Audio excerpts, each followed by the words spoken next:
오늘 하나님께서 우리에게 주신 말씀은 구약성경 예레미야서 11장 9절에서 14절까지 말씀입니다. 여호와께서 또 내게 이르시되 유다인과 예루살렘 주민 중에 반역이 있도다.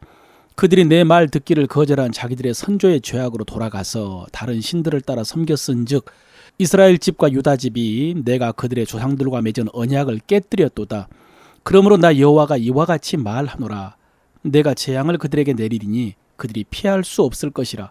그들이 내게 부르짖을지라도 내가 듣지 아니할 것인즉 유다 성읍들과 예루살렘 주민들이 그 분향하는 신들에게 가서 부르짖을지라도 그 신들이 그 고난 가운데서 절대로 그들을 구원하지 못하리라.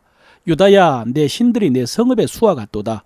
너희가 예루살렘 거리의 수대로 그 수치스러운 물건의 제단 곧 바알에게 분향하는 제단을 쌓았도다. 그러므로 너는 이 백성을 위하여 기도하지 말라. 그들을 위하여 부르짖거나 구하지 말라. 그들이 그 고난으로 말미암아 내게 부르짖을 때에 내가 그들에게서 듣지 아니하리라. 아멘. 오늘도 성령께서 말씀을 깨닫는 지혜를 주셔서 하나님의 음성 선명하게 듣고 분별하고 그 말씀을 따라 행하는 여러분 되시기를 바랍니다. 여러분, 성경은 다 하나님의 말씀입니다. 그리고 그 모든 말씀이 우리를 사랑하시는 말씀이지만 그러나 그 말씀 중에는 위로와 소망이 되는 말씀이 있고 또 경고와 책망의 말씀도 있습니다.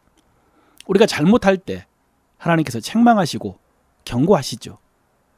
우리가 그런 말씀을 읽을 때에 우리의 마음은 무겁고 또 두렵습니다. 그런데 오늘 말씀은 깊이 생각해 보면은 정말로 무서운 말씀입니다. 끔찍한 말씀입니다. 지금까지 앞에서 예레미야 선지자가 전한 말씀들도 이스라엘 백성들에게 위로와 소망을 주기보다는 심판을 선언하는 끔찍한 말씀이었습니다. 그런데 제가 느낄 때 오늘 말씀은 역대급입니다. 이 말씀이죠. 마지막. 너는 이 백성을 위하여 기도하지 말라. 그들을 위하여 부르짖거나 구하지 말라. 여러분, 이 말씀은 마치 하나님께서 계속 책망하고 경고하시다가 끝이라고 말씀하신 것 같습니다. 책망의 말씀, 심판의 말씀이 무섭지만은 그래도 그 말씀 속에는 돌이킬 수 있는 기회가 있는 것 같은데 오늘 말씀은 그 책망의 말씀의 마지막 선언인 것 같습니다. 그래서 예레미야 선지자에게 너는 이제 이 백성을 위하여 더 이상 기도하지 말라라고 하신 것입니다. 여러분, 이 말씀을 보면은 그동안 예레미야 선지자가 이스라엘 백성들을 위해서 기도해왔다는 사실을 알 수가 있습니다. 하나님이 주신 말씀만 기계적으로 전한 것이 아니라 백성들이 그 말씀을 받고 돌이켜 순종할 수 있도록 하나님께 기도해왔다는 사실을 알 수가 있습니다. 그것이 말씀 전하는 선지자의 사명이겠죠. 그런데 오늘 하나님께서는 이제 더 이상 그들을 위해서 기도하지 말라고 하신 것입니다. 여러분, 기도는 하나님의 백성 성도의 특권이자 하나님의 부름을 받은 사역자의 의무라고 할 수 있습니다. 그런데 실제로 기도하는 성도보다 기도하지 않는 성도들이 훨씬 더 많습니다. 그러면서도 사역자들이, 목회자들이 자기들을 위해 기도해 주기를 바라고 또 기대합니다. 그리고 실제로 사무엘이 백성들이 요구한 대로 왕을 세워주고 자신은 물러가면서도 백성들에게 나는 너희를 위해서 기도하기를 쉬는 죄를 여호와 앞에 결단코 범치 않겠다. 이 말씀은 모든 목회자의 정체성이고 사명이고 그리고 숙제와 같은 말씀입니다. 그런데 이런 부담감 때문에 자신을 위해서 기도하지는 못해도 성도들을 위해서 기도하는 목회자들이 많습니다. 솔직히 저의 기도 생활도 이런 부담감과 책임감 때문에 유지되고 있는 측면도 있습니다. 그런데 너는 이 백성을 위하여 기도하지 말라. 그들을 위하여 부르짖어 구하지 말라. 내가 너에게서 듣지 아니하리라. 여러분, 우리는 이 말씀을 통해서 하나님의 시간에는 이렇게 끝이 있다는 사실을 알아야 됩니다. 사실 오늘 하나님께서는 11장을 시작하시면서 언약을 언급하셨습니다. 그들에게 언약의 말을 전하고 언약의 말을 따르지 않는 자들은 저주를 받을 것이다 라고 하셨습니다. 여러분, 그동안 하나님께서 예레미야 선지자에게 많은 말씀을 전하라고 하셨는데 언약을 언급하신 것은 이번이 처음입니다. 여러분, 이 언약은 출애굽했을 때에 하나님께서 시내산에서 이스라엘 백성과 맺은 그 언약을 말하는 것입니다. 시내산 언약. 그 언약의 내용은 이스라엘 백성들은 하나님의 말씀에 순종을 하고, 그래서 십계명을 주셨죠. 하나님께서는 그들을 가나안으로 인도하시고 뛰어난 민족이 되게 하신다라는 언약이었습니다. 여러분, 이 언약은 쌍방이 다 지켜야 됩니다. 한쪽에서 그 언약을 지키지 않으면 언약은 깨지는 것입니다. 그런데 이스라엘 백성들은 어떻게 했습니까?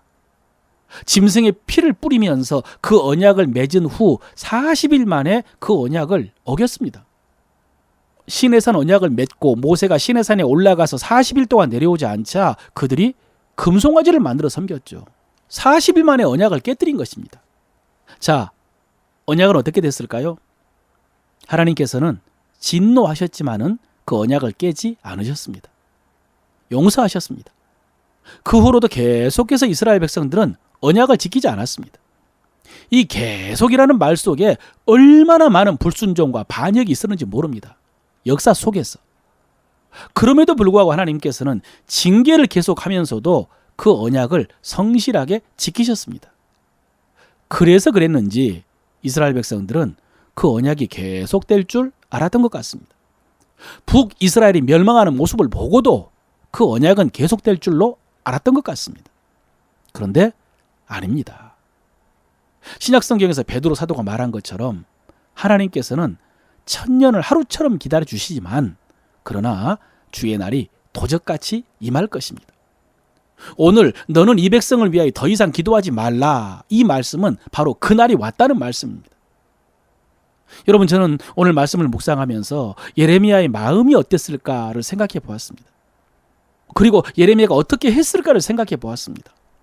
하나님께서는 이제 더 이상 그들을 위해서 기도하지 말라라고 하셨는데 예레미야는 어떻게 했을까? 그러다가 놀라운 말씀이 하나 떠올랐습니다. 우리가 너무나 잘 아는 기도에 대한 명령, 기도에 대한 약속이 예레미야 33장에 나옵니다. 너는 내게 부르짖으라, 내가 내게 응답하겠고 네가 알지 못하는 크고 은밀한 일을 내게 보이리라. 너는 내게 부르짖으라. 여러분, 이 말씀은 뭘까요? 이 말씀은 오늘 너는 이 백성을 위하여 부르짖거나 구하지 말라라고 하신 말씀과 어떻게 다릅니까? 예, 조금 다릅니다. 여러분, 오늘 말씀처럼 이스라엘 백성들은 하나님의 심판을 피할 수가 없습니다. 그러므로 선지자도 이제 그 심판을 위한 기도는 할 필요가 없습니다. 그러나 심판이 끝은 아닙니다.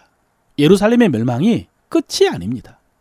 하나님의 역사는 계속됩니다. 하나님에게는 더 크고 놀라운 일이 있습니다. 그래서 하나님께서 예레미야에게 너는 내게 부르짖으라 라고 하신 것입니다. 그래서 예레미야는 그 말씀을 따라서 계속해서 부르짖으면서 그 백성을 위해서 기도했을 것입니다. 그러므로 사랑하는 성도 여러분, 먼저 오늘 말씀을 통해서 하나님의 기다리심, 참아주심에 끝이 있다는 말씀을 두렵고 떨림으로 받으시기를 바랍니다. 그리고 기도의 사명 계속해서 감당하십시오. 받는 것보다 주는 것이 더 복이 있다라는 주님의 말씀처럼 누군가 여러분을 위해서 기도하고 있겠지만 그러나 거기에 만족하지 말고 여러분이 누군가를 위해서 기도하는 사명을 감당하시기를 바랍니다. 우리는 주변 사람들에게 기도 제목이 있습니까? 제가 기도해드리겠습니다 라고 묻는 것도 귀하지만은 그러나 제가 기도하고 있습니다 라고 말할 수 있어야 된다고 했습니다. 혹시 하나님께서 오늘 말씀처럼 그들을 위해서 기도하지 말라라고 하실지 모르겠습니다만은 그 전까지는 누군가를 위해서 기도하는 사명을 감당하시기를 바랍니다. 그것이 이 땅에 하나님의 나라를 세워야 되는 우리의 사명인 줄로 믿습니다.